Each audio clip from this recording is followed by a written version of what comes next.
In the last lecture, we have discussed about how we can produce electricity in a nuclear reactor by using the nuclear fission process. और जैसा कि मैंने आपको बताया था कि जो continuous nuclear fission chain reaction चलता रहता है, ये बहुत ही ख़तरनाक होता है। इसको कंट्रोल करके, हमें कंट्रोल चेन रिएक्शन के रूप में करके हम इससे इलेक्ट्रिसिटी प्रोड्यूस करते हैं। उसमें पूरा न्यूक्लियर रिएक्टर कैसे हम न्यूक्लियर पावर प्लांट में यूज़ करके इलेक्ट्रिसिटी प्रोड्यूस करते हैं, ये हमने लास्ट लेक्चर में पढ़ा था। अब न्यूक्लियर रिएक्टर में सबसे इम्पॉर्टेंट चीज़ होता है किसी भी न्यूक्लियर पावर प्लांट में उसका सेफ्टी मेजर। तो in this lecture we will discuss how we can take safety measures in a nuclear power plant, inside a nuclear power plant in a nuclear reactor. So we will start with the safety of nuclear reactor. A reactor protection system is designed to immediately terminate the nuclear reaction by breaking the nuclear chain reaction. जो एक nuclear reactor का जो protection system इस तरह design किया जाता है कि न्यूक्लियर रिएक्शन को तुरंत बंद किया जा सके। मान लीजिए कोई अप्रत्याशित घटना होनी हो तो वो हम रोक लें। इसलिए कोई भी न्यूक्लियर रिएक्टर होता है तो उसका प्रोटेक्शन सिस्टम जो होता है वो इस तरह से डिज़ाइन किया जाता है कि न्यूक्लियर रिएक्शन को हम तत्काल ऑल ऑफ सडन बंद कर सकें। ठीक, by breaking the nuclear chain reaction the source of heat is eliminated. Nuclear chain reaction को रोक देने पर जो हीट होती है, जो ऊष्मा होती है, वो समाप्त हो जाती है। Other system can then be use to remove decay heat from the core. All nuclear plants have some form of reactor protection system. Reactor के कोर मतलब हो गया, रिएक्टर को मतलब कि रिएक्टर के केंद्र, रिएक्टर के केंद्र से जो डिके होती है, जो हीट, डिके मीन्स क्षय, डिके जो होती है ऊष्मा को अन्य साधनों से उसको रिमूव किया जा सकता है। और सभी न्यूक्लियर पावर प्लांट में एक प्रोटेक्शन सिस्टम अवश्य होता है। तो हम सेफ्टी मेजर लेने से पहले क्या करेंगे, क्या चीज़ सबसे इम्पॉर्टेंट है सेफ्टी ऑफ न्यूक्लियर रिएक्टर में? A reactor protection system is design to immediately terminate the nuclear reaction by breaking the nuclear chain reaction. The source of heat is eliminated. Other system can then be used to remove decay heat from the core, or nuclear plants have some form of reactor protection system. जो भी एक reactor का protection system होता है वो इस तरह design किया जाता है कि न्यूक्लियर रिएक्शन को तुरंत बंद किया जा सके। न्यूक्लियर चेन रिएक्शन को रोक देने पर हीट अपने आप समाप्त हो जाती है। रिएक्टर का जो सेंटर होता है, जो कोर होता है, उससे डिके होता है हीट का। तो ये क्या है, और भी सिस्टम होते हैं, और भी साधन उनसे हैं, उनसे रिमूव किया जा सकता है। सभी न्यूक्लियर पावर प्लांट में प्रोटेक्शन सिस्टम होना कंपलसरी है, ज़रूरी है। अब न्यूक्लियर प्रोटेक्शन सिस्टम में सबसे पहले होता है कंट्रोल रॉड्स। तो कंट्रोल रॉड्स का क्या काम होता है? Control rods are a series of rods that can be quickly inserted into the reactor core to absorb neutrons and rapidly terminate the nuclear reaction. Control rods का काम होता है जिससे रिएक्टर कोर में कंट्रोल रॉड को reactor core में तेज़ी के साथ इंसर्ट किया जाता है, जिससे वो न्यूट्रॉन्स को एब्जॉर्ब कर लेता है और न्यूक्लियर रिएक्शन तीव्र गति के साथ रोका जा सकता है। तो हमारा सबसे मेन पर्पस क्या है इसमें सेफ्टी मेजर में, कि हमें जब हम चाहें न्यूक्लियर रिएक्शन को रोक सकें, तो न्यूक्लियर रिएक्शन को रोकने के लिए क्या होता है, कंट्रोल रॉड्स का यूज़ करते हैं। Control rods are a series of rods that can be quickly inserted into the reactor core to absorb neutrons and rapidly terminate the nuclear reaction. Control rods वो होते हैं जो रिएक्टर कोर में तेज़ी के साथ इंसर्ट कर दिए जाते हैं, जिससे कि न्यूट्रॉन्स को वो ऑब्जर्व कर ले और न्यूक्लियर रिएक्शन तेज गति के साथ रोका जा सके। ठीक है। They are typically composed of actinides, lanthanides, transition metals and boron in various alloys with structural backing such as steel.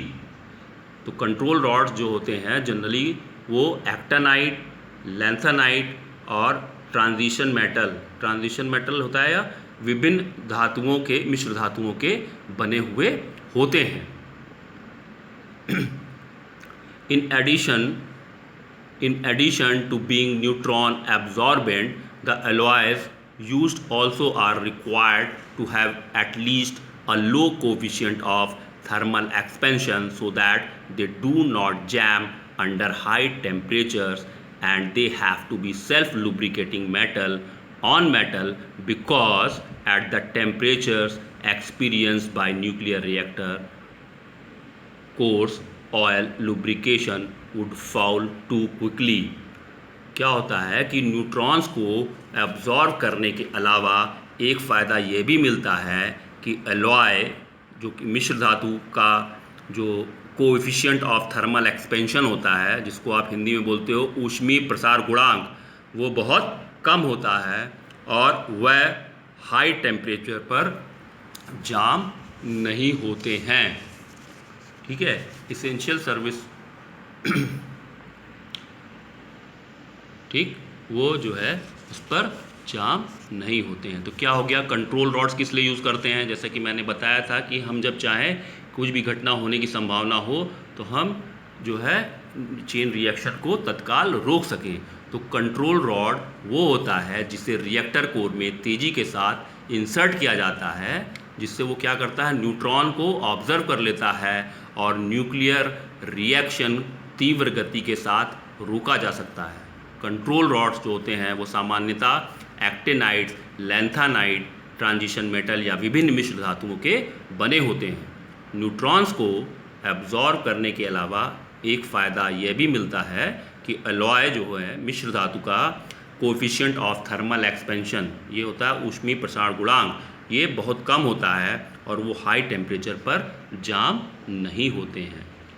Second safety major में है इसमें essential service water system, ESWS इसको शॉर्ट फॉर्म में कह सकते हैं, essential service water system.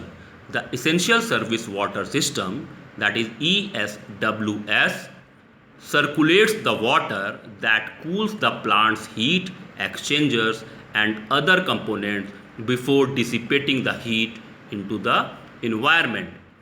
Essential service water system जो होता है वो पानी को सर्कुलेट करता है जिससे प्लांट के हीट एक्सचेंजर्स ठंडे रहते हैं और हीट जो है इन्वायरमेंट में बाहर नहीं निकल पाती है, जो ऊष्मा है वो वातावरण में बाहर नहीं निकल पाती है.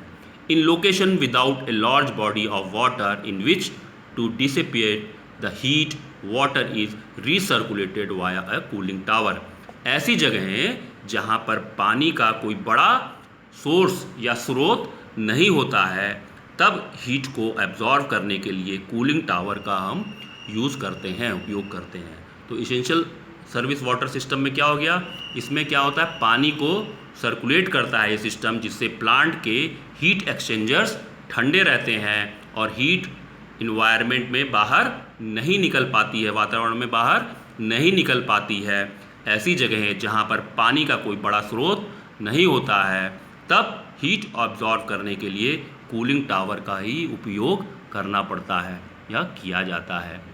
अब इसमें आ गया थर्ड, हमारा आ गया इमरजेंसी कोर कूलिंग सिस्टम. तो इमरजेंसी कोर कूलिंग सिस्टम में फर्स्ट है हमारा high pressure coolant injection system, इसको शॉर्ट फॉर्म में बोलेंगे HPCI. तो क्या होता है, the high pressure coolant injection system consist of a pump or pumps that have sufficient pressure to inject coolant into the reactor vessel which while it is pressurized. इसमें क्या होता है, ये सिस्टम पंप या एक से ज़्यादा कई पंप से मिलकर बना होता है जिसमें सफिशिएंट प्रेशर होता है जिससे कूलेंट को रिएक्टर में इंजेक्ट किया जा सके. It is designed to monitor the level of coolant in the reactor vessel and automatically inject coolant when the level drops below a threshold. इसको इस प्रकार डिज़ाइन किया जाता है कि रिएक्टर में कूलेंट के लेवल को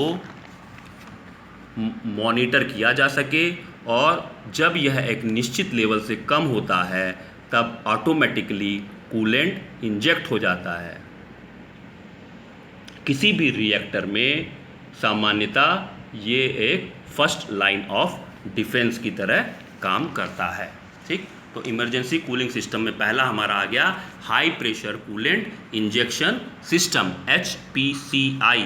तो high pressure coolant injection system ऐसा सिस्टम होता है जो पंप या एक से ज़्यादा कई पंप से मिलकर बना होता है। इसमें सफिशिएंट प्रेशर होता है जिससे कूलेंट को रिएक्टर में इंजेक्ट किया जा सके। इसको इस प्रकार डिज़ाइन किया जाता है कि रिएक्टर में कूलेंट के लेवल को मॉनिटर किया जा सके और जब यह एक निश्चित लेवल में कम होता है तब ऑटोमेटिकली कूलेंट इंजेक्ट हो जाता है। और किसी भी न्यूक्लियर रिएक्टर में जनरली क्या होता है, ये फर्स्ट लाइन ऑफ डिफेंस होता है। ठीक, तो इमरजेंसी कोर कूलिंग सिस्टम में एक नेक्स्ट चीज़ और है, वो है ऑटोमेटिक डीप्रेशराइज सिस्टम। तो automatic depressurise system, short form of this is ADS। It consists of a series of valves which open to vent steam several feet under the surface of a large pool of liquid water directly into the primary containment structure in other type of contaminants such as large dry or ice condenser containments, means typically used in pressurized water reactor design। तो automatic डिप्रेशराइजेशन system में क्या होता है, कई valve से मिलकर ये बना होता है जिससे होकर स्टीम कई फीट नीचे पानी के एक बड़े पूल या तालाब में जाती है। ठीक है, in pressurised water reactors with large dry और ice condenser containments the valve of the system are called pilot operator release valves. Pressurised water reactors जिसमें बहुत अधिक आइस कंडेंसर कंटेमिनेंट्स होते हैं उनमें सिस्टम के वॉल्व को पायलट ऑपरेटेड रिलीज वॉल्व्स कहते हैं। तो हमारा ऑटोमेटिक डिप्रेशराइजेशन सिस्टम में कैसे काम होता है, कई वॉल्व से मिलकर ये बना होता है जिससे होकर स्टीम कई फीट नीचे पानी के एक बड़े पूल या तालाब में जाती है। प्रेशराइज्ड वाटर रिएक्टर्स जिसमें बहुत अधिक आइस कंडेंसर कंटेमिनेंट्स होते हैं उसमें सिस्टम के वॉल्व्स को पायलट ऑपरेटेड रिलीज वॉल्व्स कहते हैं। नेक्स्ट है इसमें low pressure coolant injection system. तो low pressure coolant injection system में क्या होता है, LPCI में it consist of a pump और pumps that inject coolant into reactor vessel once it has been depressurise. ये क्या होता है, ये पंप या पंप्स मतलब बहुत सारे पंप से मिलकर बने होते हैं जिससे कूलेंट को रिएक्टर में इंजेक्ट किया जाता है जब वो डीप्रेशराइज्ड हो चुका होता है। ठीक, तो low pressure coolant injector system क्या है, it consist of a pump और पंप्स, ये पंप या एक से ज़्यादा बहुत सारे पंप से मिलकर बना होता है that inject coolant into reactor vessel once it has been depressurise, जिससे कूलेंट को रिएक्टर में इंजेक्ट किया जाता है जब वो डीप्रेशराइज हो चुका होता है। इसमें नेक्स्ट पार्ट है कोर स्प्रे सिस्टम। तो बहुत सारे स्प्रे सिस्टम हैं, ठंडा करने के बहुत सारे प्रोसेसेस हैं। तो नेक्स्ट है core spray system. This system uses spargers. Spargers means pipes fitted with an array of many small spray nozzles. तो जो पाइप होते हैं उसमें बहुत सारे छोटे छोटे स्प्रे नोजल्स लगे रहते हैं, इसको हम बोलते हैं स्पार गेयर्स। तो this system uses spargers, pipes fitted with an array of many small spray nozzles within the reactor pressure vessels to spray water directly onto the fuel rods, suppressing the generation of steam। ठीक है, तो core spray system क्या हो गया हमारा, crow spray system में pipe का use होता है जिस पर स्मॉल स्प्रे नोजल्स, छोटे छोटे स्प्रे नोजल्स फिट होते हैं। इससे पानी को सीधे फ्यूल रॉड्स पर स्प्रे किया जाता है। तो कोर स्प्रे सिस्टम में हो गया कि इसमें पाइप का यूज़ होता है जिस पर छोटे छोटे spray nozzle, pipes fitted with an array of many small spray. Spar gear मतलब होता है एक पाइप होता है जिसमें एरे मतलब similar type of kind of thing in number of, in various number, ठीक। तो छोटे छोटे कई एक जैसे नोजल फिट होते हैं, ठीक है। इससे पानी को सीधे फ्यूल रॉड्स पर स्प्रे करते हैं कूलिंग के लिए। तो नेक्स्ट हमारा है कंटेनमेंट स्प्रे सिस्टम। तो कंटेनमेंट सिस्टम भी कई पंप से मिलकर बना होता है, ठीक है। तो this system consist of a series of pump and spray gears that spray coolant into the upper portion of the primary containment structure. It is design to condense the steam into. Primary containment structure क्या है? जहाँ पे control rods हम use करते थे, fuel use करके हम heat जहाँ प्रोड्यूस करते हैं और पानी को वेपराइज करते हैं उस हीट से, तो वो हमारा क्या है? प्राइमरी कंटेनमेंट स्ट्रक्चर है। जो हमने न्यूक्लियर रिएक्टर जब आपको पढ़ाया था तो बताया था कि what is primary containment structure. तो this system consist of a series of pumps and spray gears that spray coolant into the upper portion of the primary containment structure. तो ये क्या हो गया हमारा? ये भी कई पंप से मिलकर बना होता है जिसमें प्राइमरी कंटेनमेंट स्ट्रक्चर के अपर पोर्शन पर हम स्प्रे करते हैं, कूलेंट का स्प्रे किया जाता है। It is design to condense the steam into liquid within the primary containment structure in order to prevent over pressure and over temperature। इससे क्या होता है? स्टीम को कंडेंस होकर के लिक्विड फॉर्म में किया जाता है। इससे ओवर प्रेशर को तथा इसके कारण होने वाले लीकेज को रोका जा सकता है। तो कंटेनमेंट स्प्रे सिस्टम भी क्या है हमारा? ये भी कई पंप से मिलकर बना होता है जिससे कि प्राइमरी कंटेनमेंट स्ट्रक्चर के ऊपरी भाग पर, अपर पोर्शन पर कूलेंट को स्प्रे किया जाता है।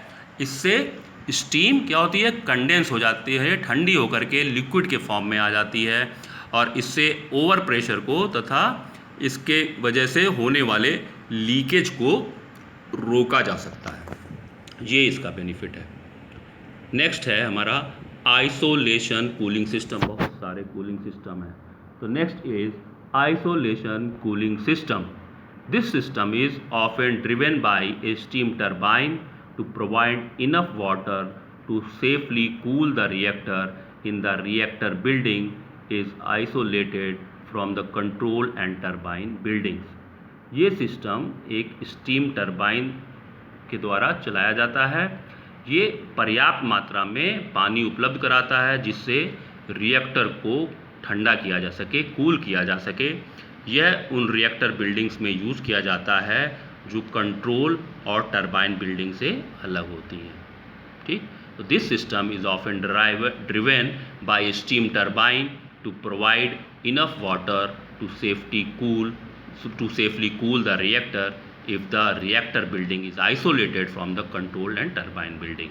मतलब ये सिस्टम क्या किससे चलता है? ये स्टीम टरबाइन से चलता है और ये सफिशिएंट अमाउंट ऑफ, मतलब पर्याप्त मात्रा में sufficient amount of water provide करता है, ये उपलब्ध कराता है जिससे रिएक्टर को ठंडा या कूल किया जा सके।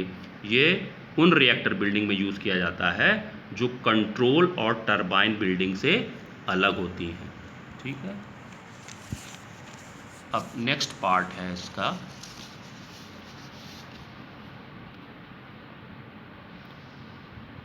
Emergency electrical system. Cooling system हो गया, कूलिंग वाटर सिस्टम हो गया। अब बिजली की जो सेफ्टी है, बिजली का, इलेक्ट्रिसिटी का जो सेफ्टी है वो हम कैसे करेंगे? इमरजेंसी में कैसे करेंगे कि मान लिया अचानक बिजली चली गई, क्या क्या सिस्टम हमें बिजली प्रोवाइड करने के लिए, सिस्टम को चलाने के लिए, न्यूक्लियर रिएक्टर को चलाने के लिए हम क्या क्या मेजर्स लेते हैं? तो इमरजेंसी इलेक्ट्रिकल सिस्टम। इसमें सबसे पहले है under normal conditions nuclear power plant receive power from generator. सामान्य परिस्थितियों में न्यूक्लियर पावर प्लांट को जनरेटर द्वारा हम पावर सप्लाई करते हैं न्यूक्लियर पावर प्लांट में। However during an accident a plant may loss access to this power supply and thus may be required to generate its own power to supply its emergency system। किसी accident के दौरान अगर मान लो plant में कोई accident हो गया तो प्लांट को जो मिलने वाली ये पावर सप्लाई जो है ये बंद हो सकती है एक्सीडेंट के दरमियान। ठीक, तो इसके लिए हम क्या करेंगे? ठीक, तो however during an accident a plant may lose access to this power supply and thus may be required to generate its own power to supply its emergency system। तो जब ये पावर सप्लाई बंद हो जाएगी और इसे अपने इमरजेंसी सिस्टम को खुद पावर सप्लाई देने की आवश्यकता पड़ती है। तो these electrical system usually consist of diesel generator and batteries. तो ये इलेक्ट्रिकल सिस्टम सामान्यतः डीजल जनरेटर और बैटरीज होते हैं। ठीक, under normal condition nuclear power plants receive power from generator। however during an accident a plant may lose access to this power supply and thus may be required to generate its own power to supply its emergency system। these electrical systems usually consist of diesel generator and batteries। तो सामान्य परिस्थितियों में जो nuclear power plants हैं उनको generator द्वारा power supply किया जाता है। किसी एक्सीडेंट के दौरान मान लो प्लांट को मिलने वाली ये पावर सप्लाई बंद हो सकती है और इसे अपने इमरजेंसी सिस्टम को खुद पावर सप्लाई देने की आवश्यकता पड़ती है। तो ये जो सिस्टम है इमरजेंसी, ये इलेक्ट्रिकल सिस्टम जनरली क्या होते हैं? डीजल जनरेटर और बैटरीज होते हैं। डीजल जनरेटर आप सब लोग जानते ही हैं। Diesel generator are employed to power the site during emergency situation.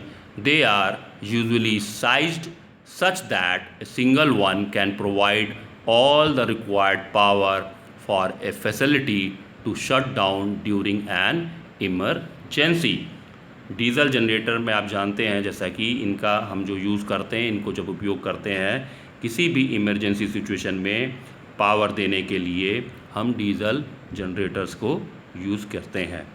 इनका जो साइज़ है, इनका जो आकार है वो इस तरह से रखा जाता है कि सिंगल जनरेटर, एक जनरेटर से सारी आवश्यकताओं की पूर्ति हो जाए। सबको सारी जगह पे जहाँ जहाँ हमें पावर उपलब्ध करानी है वहाँ पे हम पावर को उपलब्ध करा सकें। ठीक, इसी में एक होता है मोटर जनरेटर फ्लाई व्हील। ठीक है, इसी में नेक्स्ट होता है मोटर जनरेटर फ्लाई wheel। तो loss of electrical power can occur suddenly and can damage or undermine equipment। To prevent damage, motor generators can be tied to flywheel that can provide uninterrupted electrical power to equipment for a brief period। होता क्या है, electrical power जब अचानक loss होने से equipment damage हो सकते हैं। तो इस डैमेज को रोकने के लिए जो मोटर जनरेटर हम यूज़ करते हैं उसको फ्लाई व्हील से जोड़ दिया जाता है। ठीक है, to equipment for a brief period, कुछ समय के लिए क्या करता है, दिया जाता है, जिससे एक छोटे से समय के लिए for a time period equipment को अनइंटरप्टेड इलेक्ट्रिकल पावर मिल जाता है। Often they are used to provide electrical power until the plant electrical supply can be switched to the batteries and or diesel generator। तो होता क्या है, जो motor generator जो बिजली जिससे हमें मिल रही होती है तो क्या करते हैं, उसको फ्लाई व्हील से जोड़ देते हैं। उसका रीज़न ये है कि इलेक्ट्रिकल पावर अगर अचानक लॉस होने से इक्विपमेंट जो है, अचानक से बिजली गई तो बहुत से इक्विपमेंट फूक सकते हैं, डैमेज हो सकते हैं। इस डैमेज कंट्रोल करने के लिए, इस डैमेज को रोकने के लिए जो मोटर जनरेटर होते हैं उसको फ्लाई व्हील से जोड़ देते हैं प्लांट में, हर न्यूक्लियर रिएक्टर में, जिससे क्या होता है, एक स्मॉल टाइम पीरियड, एक छोटे से समय के लिए, थोड़े से समय के लिए इक्विपमेंट को अनइंटरप्टेड इलेक्ट्रिकल पावर मिल जाता है।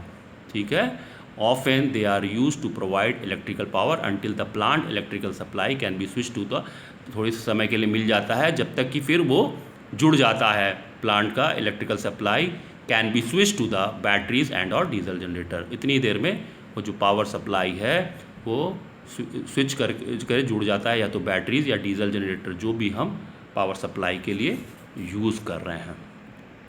ये तो हो गया। उसके बाद हो गया बैटरीज़। बैटरीज़ तो हम सब लोग जानते हैं, डेली लाइफ में हम लोग यूज़ भी कर रहे हैं। ठीक है, तो बैटरीज़ में हो गया, batteries often form the final redundant backup electrical system and are also capable of providing sufficient electrical power to shut down the plant। तो बहुत सारी बैटरीज होती हैं। कैसे हम लोग घरों में इन्वर्टर और बैटरी यूज़ करते हैं, बैटरी चार्ज रहती है तो जब लाइट जाती है तो बैटरी से हमें इलेक्ट्रिसिटी मिलती है। सेम ऐसे ही बैटरी का फंक्शन प्लांट्स में भी होता है, बैटरी को चार्ज करके रखते हैं। In case of emergency we can use batteries when electricity is not available through the generator. ठीक है, इसके बाद है कंटेनमेंट सिस्टम। तो कंटेनमेंट सिस्टम बेसिकली होता है, इस प्रकार डिज़ाइन किया जाता है जिससे कि रेडियो एक्टिव मटेरियल को वातावरण में हम पहुंचने से रोक सकें। कंटेमिनेंट मतलब कि वो प्रदूषित ना कर पाए, इसका असर ना होने पाए वातावरण में। वातावरण एटमॉस्फेयर हमारा कंटेमिनेट रेडियो एक्टिव मटेरियल से ना होने पाए। तो containment systems are designed to prevent the release of radioactive material into the environment. Containment system जो होते हैं उसको इस तरह से डिज़ाइन किया जाता है जिससे कि रेडियो एक्टिव मटेरियल हमारे एटमॉस्फेयर में ना पहुंच पाए, वो रोक दिए जाएं। तो ये कैसे करते हैं? पहला होता है फ्यूल क्लैडिंग। फ्यूल क्लैडिंग क्या होता है? The fuel cladding is the first layer of protection around the nuclear fuel and is designed to protect the fuel from corrosion that would spread fuel material throughout the reactor coolant circuit। fuel cladding nuclear fuel के ऊपर एक protection layer होती है जो fuel को corrosion जंग से बचाती है। ठीक है, in most reactors it takes the form of a sealed metallic और सिरेमिक लेयर। ज़्यादातर रिएक्टर्स में ये एक मेटालिक या सिरेमिक लेयर के रूप में होती है। It also serves to trap fission products specially those that are gaseous at the reactors operating temperature such as krypton, xenon और आयोडीन।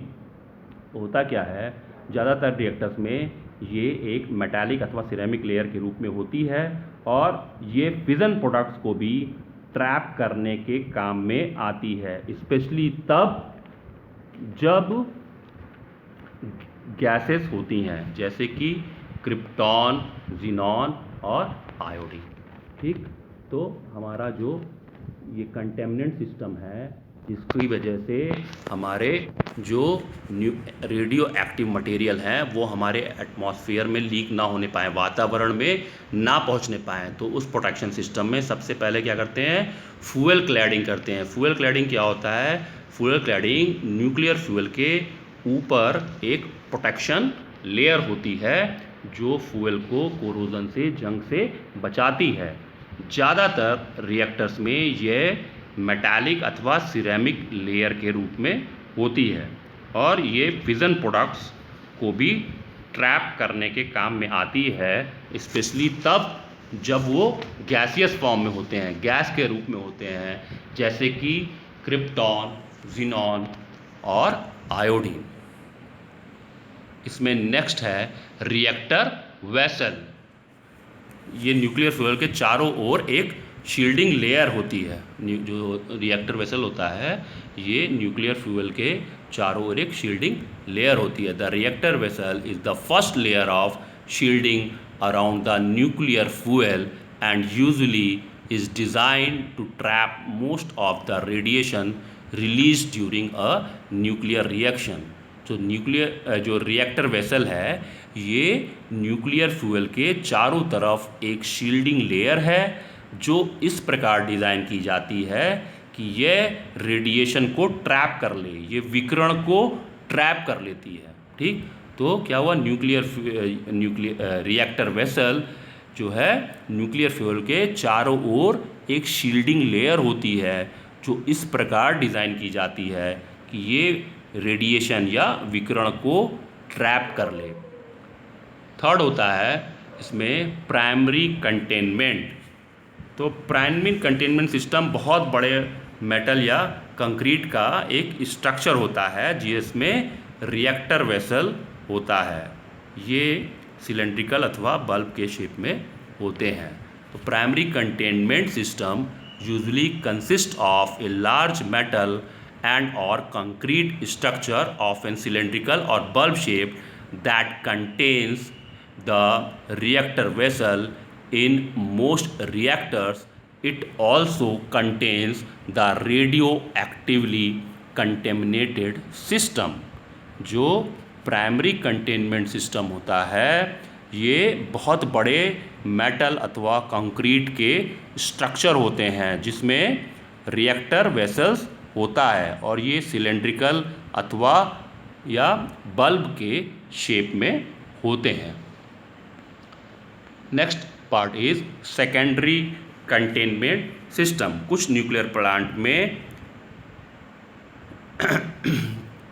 ये secondary containment system primary containment system के अलावा सेकेंडरी कंटेनमेंट सिस्टम भी होते हैं। Some plants have secondary containment system that encompasses the primary system. कुछ plant में होते हैं, कोई ये बहुत इसेंशियल नहीं है कि सेकेंडरी कंटेनमेंट सिस्टम हो ही, लेकिन आवश्यकता पड़ने पर प्राइमरी कंटेनमेंट सिस्टम के अलावा एक सेकेंडरी कंटेनमेंट सिस्टम भी लगाते हैं। The last part in this topic that is safety of nuclear reactor is core catching. Core catcher वह डिवाइस है जिसमें chromium metal, the device contains a quantity of metal design to melt diluting the chromium and increasing its heat conductivity. वो क्या करता है, chromium को dilute करता है और इसकी हीट कंडक्टिविटी बढ़ाता है। The device contains a quantity of metal design to melt diluting the chromium and increasing its heat conductivity. Chromium को डाइल्यूट करता है और इसकी हीट कंडक्टिविटी बढ़ाता है। The diluted metallic mass could then be cooled by water circulating in the floor. तो these are the safety measure which scientist use to take in a nuclear reactor inside a nuclear power plant. This is the end of this lecture. In the next lecture we will discuss about the nuclear fuel cycle. Nuclear fuel life cycle क्या हुआ कि जो fuel हम अपने nuclear रिएक्टर में, nuclear power station में use करते हैं, तो वो फ्यूल जैसे खुदाई से हमें उसका रॉ मटेरियल मिला, रॉ मटेरियल लेकर के हमने उसको क्रश किया, उसको साफ़ किया, फिर उसको यूज़ किया, सर्टेन टाइम तक यूज़ किया, फिर कितने तरीके से हमने उसको यूज़ किया, यूज़ करने के बाद फिर उसको हमने कैसे डंप किया। डंप करते समय ये सेफ्टी का ध्यान रखना है कि वो कंटेमिनेशन आसपास के इलाके में ना हो। तो ये पूरा एक फ्यूल का लाइफ साइकिल हुआ कि खुदाई से कैसे हमको फ्यूल मिला, फिर उसको हमने किस किस स्टेप पे क्या क्या प्रोसेस करके उसको हम जो है इलेक्ट्रिसिटी प्रोडक्शन के लिए किस तरह से उसको यूटिलाइज़ करेंगे, क्योंकि डायरेक्ट फ्यूल हम उस तरीके से यूज़ नहीं करते हैं। ठीक है, तो उसको फिर यूज़ करने के लिए एक सर्टेन टाइम तक वो हमारे लिए उसका यूटिलाइजेशन रहता है, जिससे कि हमें एनर्जी हम लेते रहते हैं, लेकिन एक सर्टेन पीरियड के बाद वो फ्यूल हमारे काम लायक नहीं रहता है, जबकि उसमें तब भी जो है चेन रिएक्शन चलता रहता है। तो लास्ट स्टेज जो सबसे इम्पॉर्टेंट स्टेज है कि अब वो फ्यूल जब हमारे काम लायक नहीं बचा तो उसको अब हम कैसे डंप करें, उसको किस जगह पे डंप करें, तो वो भी एक बहुत बड़ा कंसर्न होता है last stage of the fuel life cycle, क्योंकि उसमें चेन रिएक्शंस चलते रहते हैं। तो उसको डंप करने का भी प्रोसेस होता है, जिससे कि आसपास अगर पीने का पानी या कोई नदी तालाब है तो वो वाटर कंटेमिनेशन ना होने पाए। तो this is the end of the today's lecture.